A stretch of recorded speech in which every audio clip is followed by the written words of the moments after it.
श्री स्वामी समर्थ. तुम्हा सर्वांचं श्री स्वामी समर्थ कृपा या चॅनलवर मनापासून खूप खूप स्वागत. स्वामी कृपेने तुमचा आजचा दिवस शुभ जावो. स्वामी महाराज तुमच्या सर्व चांगल्या इच्छा पूर्ण करोत, हीच स्वामीचरणी प्रार्थना करते आणि आजच्या व्हिडिओला सुरुवात करते. येत्या 6 मे रोजी स्वामी समर्थ महाराजांची पुण्यतिथी आहे. स्वामी पुण्यतिथी निमित्ताने आपण सर्वजण 30 एप्रिल ते 6 मे या सप्ताहात गुरुचरित्राचं पारायण करणार आहोत.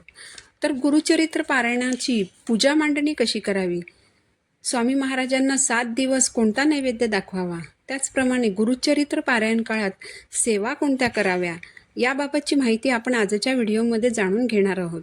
यासाठी तुम्ही व्हिडिओ शेवटपर्यंत पहा आणि चॅनलवर नवीन असाल तर चॅनलला सबस्क्राईब जरूर करा. तर सर्वप्रथम आपण पूजा मांडणी कशी करायची हे जाणून घेऊया. यासाठी एक चौरंग किंवा लाकडी पाट घ्यायचा आहे. चौरंगावर लाल, पिवळं किंवा नारिंगी रंगाचं वस्त्र अंतरायचं आहे. चौरंगाभोवती रांगोळी काढायची आहे. चौरंगावर जिथे स्वामींची मूर्ती स्थापित करणार आहात त्यांच्यासमोर दिवा प्रज्वलित करायचा आहे. दिव्यात भरपूर तेल घालायचं आहे. आपल्याला दिवा अखंड लावायचा आहे. दिव्याला गंध, फूल, अक्षता, हळद कुंकू वाहून दिव्याची पूजा करायची आहे. तुमच्याकडे स्वामींचा फोटो किंवा दत्त महाराजांचा फोटो असेल तर तो स्वच्छ पुसायचा आणि चौरंगावर स्थापित करायचा आहे. तुमच्याकडे जर स्वामींची मूर्ती असेल चौरंगावर स्थापित करायची आहे. स्वामींना गंध, फूल, अक्षता अर्पण करायच्या आहेत. यानंतर आपल्याला कलशाची स्थापना करायची आहे. यासाठी एक तांब्याचा तांब्या स्वच्छ घासून कोरड्या कपड्याने कोरडा करून घ्यायचा आहे. त्यावर कुंकवाने स्वस्तिक काढायचं आहे. कलशावर हळदी कुंकवाची 5 बोटं खालून वर अशी ओढायची आहेत. कलशामध्ये पाणी भरायचं. पाण्यात थोडंसं हळद कुंकू टाकायचं, अक्षता टाकायच्या, 1 रुपयाचं नाणं टाकायचं, 1 सुपारी टाकायची. त्यानंतर आंब्याची किंवा विड्याची 5 पानं तांब्यावर ठेवून त्यावर नारळ ठेवायचा आहे. हा कलश चौरंगावर स्वामींच्या बाजूला थोडेसे तांदूळ ठेवून त्यावर हळद कुंकू अर्पण करून त्यावर ह्या कलशाची स्थापना करायची आहे. कलशाला गंध, हळद कुंकू, फूल, अक्षता वाहून पूजा करायची आहे. स्वामींसाठी एका वाटीत साखर घालून ती वाटी स्वामींसमोर ठेवायची आहे. स्वामींसाठी प्यायला एका छोट्या लोट्यात पाणी ठेवायचं आहे. जपमाळ ठेवायची आहे. स्वामींच्या डाव्या बाजूला दक्षिणावर्ती शंख ठेवायचा आहे आणि स्वामींच्या उजव्या बाजूला जिथे आपण कलश ठेवलेला आहे त्याच्यासमोर उजव्या बाजूला घंटी ठेवायची आहे. चौरंगासमोर आणखी एक पाट ठेवायचा आहे. त्यावर गुरुचरित्र हा ग्रंथ ठेवायचा आहे. गुरुचरित्र हा ग्रंथ कधीही उघडा ठेवायचा नसतो, त्यामुळे हा ग्रंथ एका ब्लाऊज पीसमध्ये गुंडाळून ठेवायचा आहे. हा ग्रंथ एकदा पाटावर ठेवून त्याची पूजा केली की तो ग्रंथ पाटावरून हलवायचा नाही अथवा उचलायचा नाही. ज्यावर तो ग्रंथ ठेवला आहे तो पाठ देखील हलवायचा नाही. जेव्हा हा ग्रंथ वाचायला सुरुवात करणार असाल तेव्हा तो ग्रंथ हळूवारपणे उघडून वाचायला सुरुवात करायची. ग्रंथ उघडताना थोडासा हलला तर चालणार आहे, पण हा ग्रंथ जागेवरून पटकन उचलायचा नाही एवढी काळजी घ्यायची आहे. जर तुम्ही इच्छापूर्तीसाठी गुरुचरित्र ग्रंथाचं पारायण करणार असाल तर सर्वप्रथम संकल्प करायचा आहे. यासाठी हातात थोडंसं पाणी घ्यायचं, त्यावर थोड्या अक्षता ठेवायच्या, 1 फूल ठेवायचं, हळद कुंकू ठेवायचं. तुमचं नाव आणि गोत्र सांगून तुम्ही कोणत्या कारणासाठी गुरुचरित्र या ग्रंथाचं पारायण करणार आहात ते सांगायचं आहे आणि ही सेवा माझ्याकडून निर्विघ्नपणे पार पाडून घ्या अशी महाराजांना विनंती करायची आहे.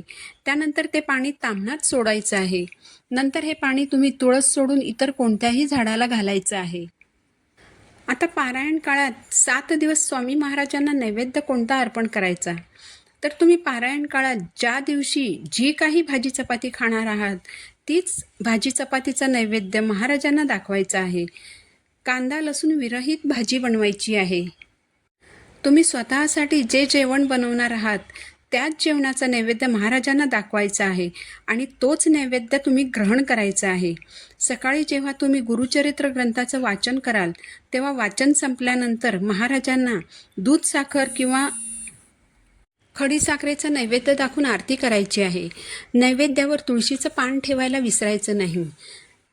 सकाळ संध्याकाळ दोन्ही वेळेस महाराजांची आरती करायची आहे. बऱ्याच जणांना सकाळी उठून नोकरीसाठी बाहेर पडावं लागतं. त्यांना 2 वेळेस आरती करणं शक्य होत नाही.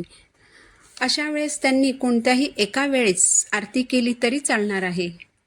पारायण काळात तुम्ही दोन्ही वेळेस म्हणजे सकाळी आणि संध्याकाळी स्वामींना नैवेद्य दाखवायचा आहे. जर दुपारी बनवलेली भाजीच तुम्ही रात्रीच्या जेवणात घेणार असाल तर स्वामींना संध्याकाळचा नैवेद्य दाखवताना तुमच्याकडे जर एखादे फळ असेल तर त्या फळाचं नैवेद्य महाराजांना दाखवायचं आहे. त्यानंतर आरती करायची आहे. तुम्ही गुरुचरित्र ग्रंथातील किती अध्याय रोज वाचायचे आहेत किंवा किती अध्यायांचं पठण करायचं आहे हे त्या ग्रंथातच दिलेलं आहे. त्यानुसारच तुम्हाला अध्यायांचं पठण करायचं आहे.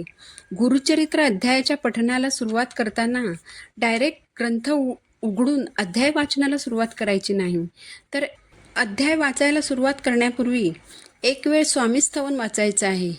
एक माळ श्री स्वामी समर्थ या मंत्राचा जप करायचा आहे. एक माळ गायत्री मंत्राचा जप करायचा आहे आणि एक वेळ अथर्व शीर्षाचं पठण करायचं आहे. त्यानंतरच अध्याय वाचायला सुरुवात करायची आहे.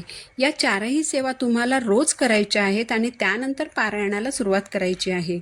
रोज रात्री झोपताना एक वेळ विष्णू सहस्रनामाचं पठण करायचं आहे. आता विष्णू सहस्रनाम का वाचायचं असतं तर आपण गुरुचरित्राचं वाचन करत असताना कधीकधी काही उच्चार हे आपल्याकडून नीट उच्चारले जात नाहीत. तसेच दिवसभरात आपल्याकडून कळत नकळत काही चुका घडत असतात. तर त्या चुकांची क्षमा म्हणून आपल्याला हे स्तोत्र पठण करायचं असतं. रोज रात्री झोपायला जाण्यापूर्वी विष्णू सहस्रनामाचं आपल्याला पठण करायचं आहे आणि त्यानंतरच झोपायला जायचं आहे. झोपताना आपल्याला डाव्या कुशीवर झोपायचं आहे, कारण आपण झोपल्यावर महाराज आपल्याला स्वप्नात येऊन दर्शन देऊ शकतात किंवा ते आपल्याला काही ना काही संकेत देऊ इच्छितात. अशा वेळी ते संकेत आपल्याला जाणवावेत यासाठी आपल्याला डाव्या कुशीवर झोपायचं आहे. आता एकदा तुम्हाला झोप लागली की मग तुम्ही कोणत्याही कुशीवर वळलात तरी चालणार आहे, पण झोपताना मात्र डाव्या कुशीवर झोपायचं आहे, जेणेकरून तुम्हाला दत्त महाराज, स्वामी महाराज जे काही संकेत देतील ते तुम्हाला मिळतील.